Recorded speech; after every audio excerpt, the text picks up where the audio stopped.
Hello and welcome to Breaking Bread with Rivaj Maharaj, where nothing is off the table.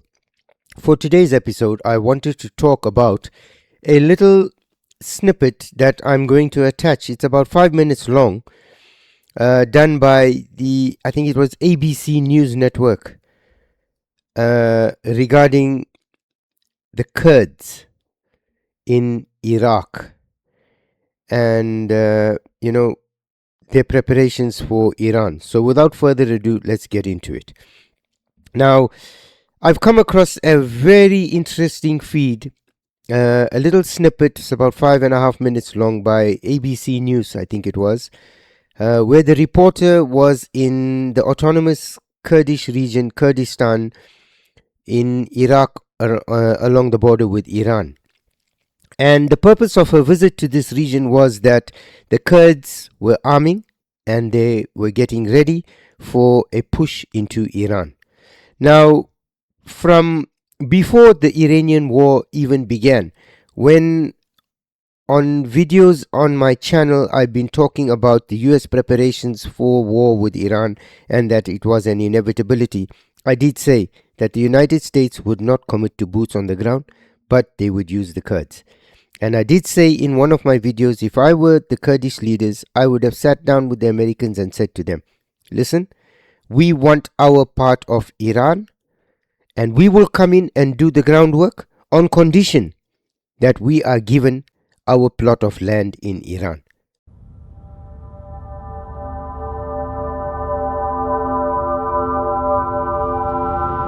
We're driving towards Turkey's eastern border with Iraqi Kurdistan, and we're hoping to cross over because this location is quickly emerging as a key player in this conflict with Iran.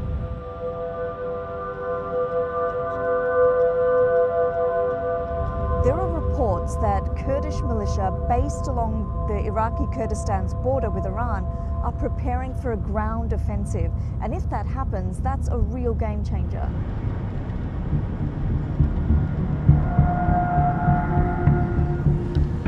Looks like we're at the border. There's a long line of kind of cargo vehicles, so we're gonna try and cross over and see how we go.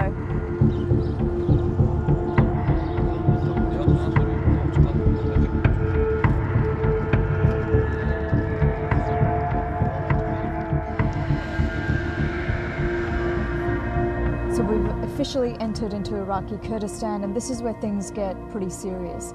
All week we've seen that the capital Erbil, where we're headed, has been hit by multiple airstrikes. Now, they've mostly focused on American installations like the international airport where a US base is, but last night we heard that a popular hotel called the Rotana, where a lot of foreigners stay, that was hit by a drone strike. So now they're hitting civilian targets, and that's a real escalation.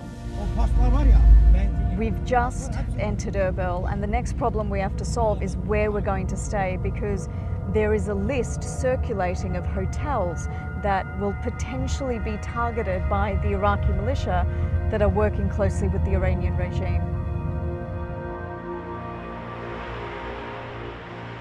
We're on the outskirts of Erbil city, and I want to give you a bit of the lay of the land. Now, behind me, this zone is called the Golden Zone. This is where the international airport is. It's the wealthier part of town. It's also where the drone strikes have been targeting all week. There's a hotel just over here called the Rotana, and that was hit by a drone. Now, these drones are coming from this direction. You have Mosul over here and Kirkuk over here. And that's where Iraqi militias closely aligned with the Iranian regime are launching these weapons. Now, we don't know which direction this war is going to take in the coming days and weeks, but the Kurdish militias that are based here in Iraqi Kurdistan are poised to play a critical role as they mull whether to launch a ground invasion into Iran. Now, I also have a little video of an interview done by, I think it was ITV News, where the Deputy Prime Minister of Kurdistan, that's the autonomous region in Iraq, has vehemently denied that the Kurds will be going into Iran. Can you just explain to us why you really did not want to get involved? It's not our war. We've been in too many wars. Aside from the conversation with Trump, even in conversations, back-channel conversations, did the Americans ask you for anything, demand anything of you, or sound you out about giving permission to allow Iranian Kurdish troops over the border? They have not asked us for any assistance as it relates to pushing or allowing Iranian opposition groups to enter Iran from Kurdistan. So there was literally no demands or asks Absolutely or not. give us a favour or Absolutely nod and a wink, not. will you be there for us? Absolutely not. Nothing. Absolutely not. In terms of those Iranian Kurdish groups, what was your message then to them? We have had a long-standing relationship with them. They have been here for a very long time. Our message to them was one of caution. Be cautious. Be smart. Be strategic. Understand the landscape. Understand what's on the other side of this border. Don't rush into anything that could cause you significant damage or that could cause Kurdish areas of Iran significant damage. I know it's difficult to surmise. I know you don't speak for them. If they had gone in, how would that have unfolded as far as you're concerned? If they had gone in the early stages of this conflict, I don't think it would have ended well for them. And Even I don't with think potential American support, air support, Israeli support? I don't think it would have been successful. I don't think it would have led to national uprisings. And I don't think it would have furthered anyone's agenda. I feel for them because it's their cause. It's their homeland. It's what they've been fighting for all these years. But I think they just, I'm glad they have been very strategic and very cautious. Do all of them get that? The ones we've spoken to are getting that, yes. Does the world always see the Kurds through the prism of security? And is that part of the problem here? I think it's unfair to just look at us as good fighters. And we hear it all the time. And it's said to us very complimentary. The Kurds are good fighters. The Peshmerga are brave. Those who face death. Yes, it's a huge part of our history. And we're very proud. And the world needs to see us as more than just fighters. We're not just guns for hire. There is this stereotype, isn't there, that that's the sort of default cultural position almost. It's a stereotype. And listen, we could have worse stereotypes, don't get me wrong. But we're more than just fighters. We're diplomats. We're negotiators. We navigate all kinds of complexities here in the heart of the Islamic Middle East. The Kurds are always the ones that are building bridges, trying to find that middle ground. So yeah, we'll put up a fight if we have to, but we can also solve issues through dialogue and through diplomacy. Why did Trump prosecute this war, and what's his end game? It's irrelevant. It's irrelevant why he did this. Yeah. He's done this. We're in the war. If we go through his statement the day of the war, the objectives were quite clear in that. Do you think it's as good as over?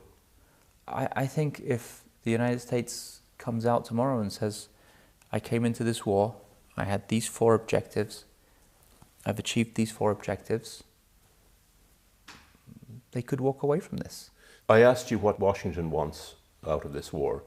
What does Jerusalem want out of it? Oh, our assessment is they just want to absolutely obliterate Iran. Is chaos their objective? They could live with chaos in Iran.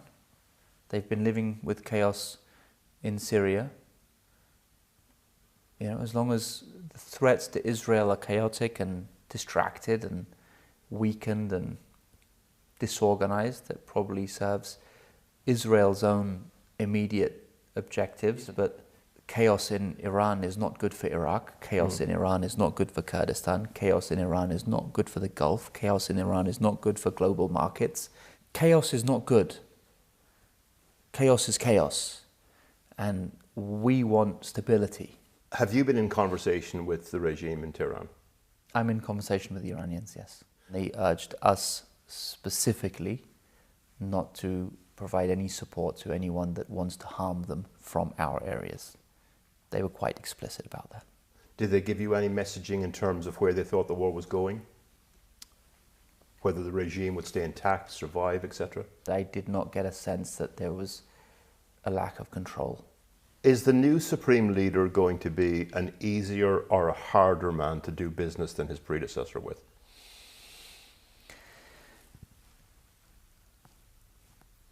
If you killed my father and my family, I don't know if I'd be that flexible and forthcoming and happy to do business with you. So I wouldn't be surprised if the first few statements that come out of the supreme leader are tough. Now, let's judge the actions a few months from now. Finally, what would your dad have made of all of this? He would have been disappointed with the conflict and would have been shuttling to de-escalate, and would have been imparting his wisdom on all the actors involved. However, this little snippet by ABC News proves otherwise. You have Kurdish fighters, the Peshmerga, arriving from all corners of the globe: Canada, the United Kingdom, Germany. Wherever the Kurds have sought refuge, they are now going back to fight for this piece of land in Iran. Now, what I want you to understand right off the bat is that the Kurds are getting prepared to mount this offensive. They've been let down by the Americans in Syria. You saw the debacle with the ISIS prisoners escaping. However, I found that something very sinister is happening. 7,500 ISIS troops were relocated. Really maximum security prisoners, ISIS prisoners, were relocated. These are men, fighting age men, that were relocated from Syria to Iraq. And the reason for this by the United States was that they were relocated so that they could be contained. However, I said at the beginning, these fighters are being sent to Iraq so that they will be unleashed across the border into Iran by the Americans when the need for boots on the ground arises. You've then got the BLA, the Baloch, who have their part of Iran that they are fighting for. And they are mounting devastating attacks daily against the Pakistani military and the Pakistani establishment. You know, to the point where Khwaja Asif mentioned that the Pakistani military is woefully incapable of containing the insurgency within Balochistan simply because of the vast nature of the landmass. Balochistan makes up 46% of Pakistan's landmass. So you can imagine, these Kurds are getting ready, and I'm telling you, the Americans, as phase 2 of this war, the Israelis are held down in Lebanon. They are containing Hezbollah. The Houthis for now are quiet. I believe some deal may have been done there. The Iranians have been sold out by the Russians and the Chinese. That is a foregone conclusion. I said that at the beginning. You'll get a few strong words of condemnation. You'll get a little bit of satellite information here and there. It's acceptable. Collateral damage on both sides. The Americans accept it. The Russians accept it in Ukraine. But it will not escalate beyond that point from the Chinese or the Russians. The Chinese are already buying oil that the Indians have weaned off Russia from the Russians. They've stopped buying 46% from the Saudis. The Indians are now taking Venezuelan oil, and Trump has removed restrictions on Russian oil. I said it before and I will say it again. Trump prior to coming into his second term in office in the United States, did a deal with the Russians. And if you recall, he said Japan, India, China, Russia, and the United States, they will form that C5 or whatever it was called. He's already proved that the UN are insignificant. The UN is woefully inadequate to deal with what it is the world is facing at the moment. They are absolutely quiet. They have been rendered incapacitated. So you're getting nothing coming out of the UN. You've got Trump set up this board of peace. The maps of the Middle East and Southeast Asia are being redrawn before your very eyes. The Americans are working on regime change across the board. Ukraine was sold to the Russians before Trump even came into power. The Europeans are fuming because they've been left out of this debacle. And if Europe had right-leaning governments, more governments like that of Slovakia and Hungary's Viktor Orban, I can tell you they would have got a bigger piece of the pie in terms of what is going on in the world right now. Because of the nature of the governments in Europe, they have shot themselves in the foot. Because of their unwillingness to bend. You know, you see the slight tilt now. Merz is embracing nuclear energy. You know, he and Ursula von der Leyen are coming out in scathing attacks against Angela Merkel and Schulz and, you know, the like. Because they realize the dynamic is shifting. But it means a full 180-degree pivot from where they currently are and what they came in on. This Green Party alliance thing is over. The world is fed up. You know, when the youth are even fed up of this woke ideologies, it says a lot. Because that's where their base was. So, again, I'm saying, the Kurds are preparing for an incursion into Iran. I won't be surprised if they're already operating in Iran. The Baloch are going to be in Iran. ISIS Khorasan province is going to be there in Iran. You've then got the Azerbaijanis, you've got the Turks. Remember, all the bordering countries with Iran are going to smell the weakness of this regime and are going to sense that they need to put in place measures to help stabilize their regimes within their countries and what benefits their countries. And this is the play you're going to see. Furthermore, in the absence of Ayatollah Khamenei, these IRGC cells are operating independently. The longer they operate independently and choose their targets and cooperate and they choose their targets and attack at their will, the less chance you have of reining these people in. You know, these are all alpha personalities. These are personalities that are strong. And once they let off that leash, the Ayatollah is no longer in control. He is gone. There's no allegiance to any other leader. Once they let off that leash and they allow the autonomy of making their own decisions, bringing them back into the fold is going to be incredibly difficult because they've got the taste of power. And then the questions come in. Why should I listen to him? I don't agree with his policy. I think we should do that. And that is where you're going to find splinter groups. Iran is set on a course for civil war of some kind, if not full-blown civil war. You are going to have insurgencies. You are going to have factions. You are going to have alignments.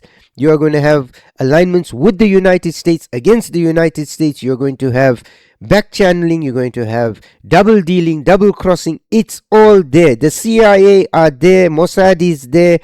All the regional security agencies, intelligence agencies from that region are sitting there.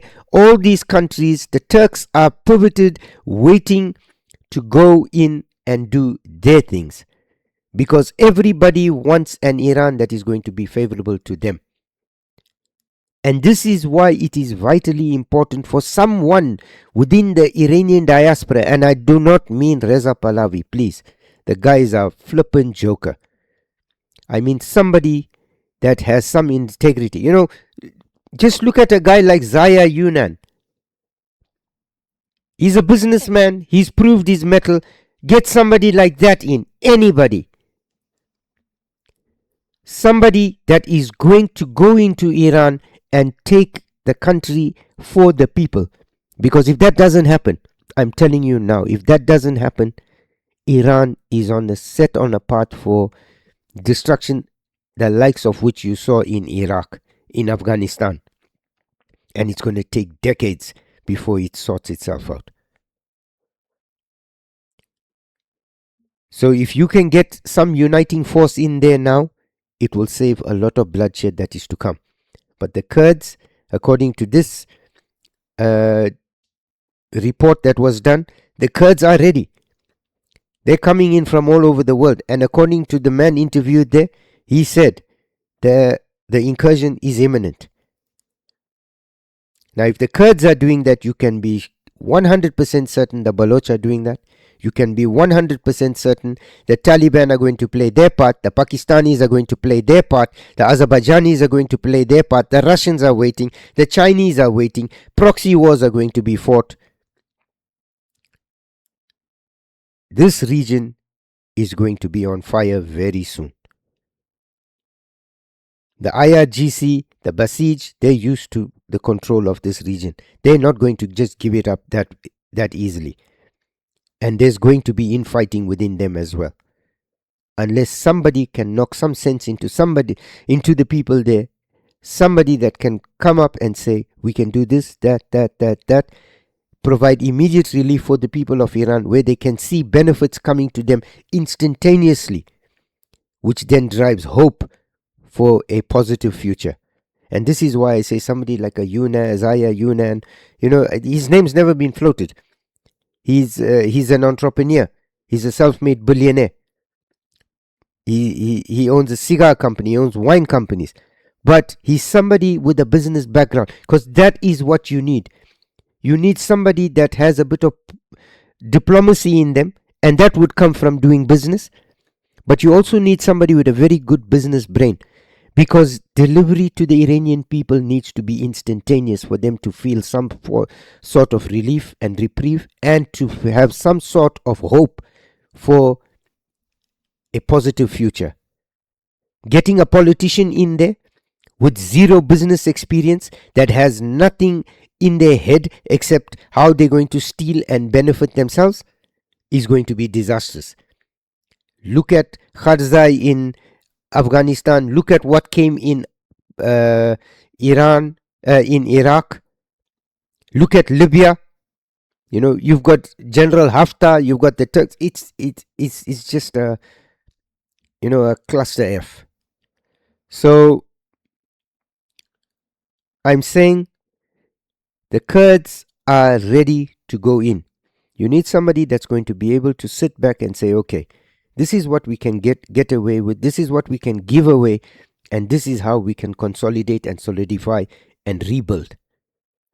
Otherwise,